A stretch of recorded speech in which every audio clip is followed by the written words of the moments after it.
एक समय की बात है, एक घने जंगल में एक बड़ा पेड़ था। उस पेड़ पर कई कबूतरों का झुंड रहता था। वे सभी कबूतर मिलजुल कर और खुशी-खुशी अपना जीवन व्यतीत कर रहे थे। एक दिन, भोजन की तलाश में उड़ते-उड़ते कबूतरों का झुंड एक खेत में पहुंचा। लेकिन वे नहीं जानते थे कि वह एक शिकारी का जाल था।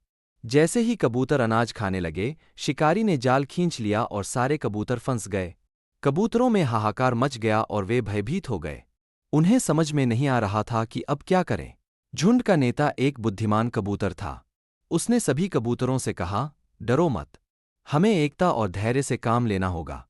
अगर हम सब एक साथ उड़ेंगे तो हम इस जाल को लेकर उड़ सकते हैं और अपनी जान बचा सकते हैं। सभी कबूतरों ने सहमति जताई और एक साथ जोर लगाकर उड़ने लगे। वे जाल को लेकर उड़ गए और शिकारी हक्का-बक्का रह गया। कबूतरों का झुंड जाल को लेकर एक घने जंगल में पहुंचा, जहां उनका मित्र एक चूहा रहता था। कबूतरों के नेता ने चूहे से विनती की, मित्र, कृपया जल्दी से इस जाल को काटकर हमें मुक्त करो। चूहा तुरंत अपने तेज दांतों से जाल को काटने लगा। थोड़ी ही देर में जाल कट गया और सारे कबूतर मुक्त हो गए। कबूतरों ने चूहे का धन्यवाद किया और खुशी-खुशी अपने पेड़ की ओर लौट गए। इस प्रकार, अपनी एकता और बुद्धिमानी से कबूतरों ने अपनी जान बचाई। एकता में बल है। अगर हम एकजुट होकर किसी समस्या का सामना करें, तो हम बड़ी से बड़ी मुसीबत से भी बाहर निकल सकते हैं।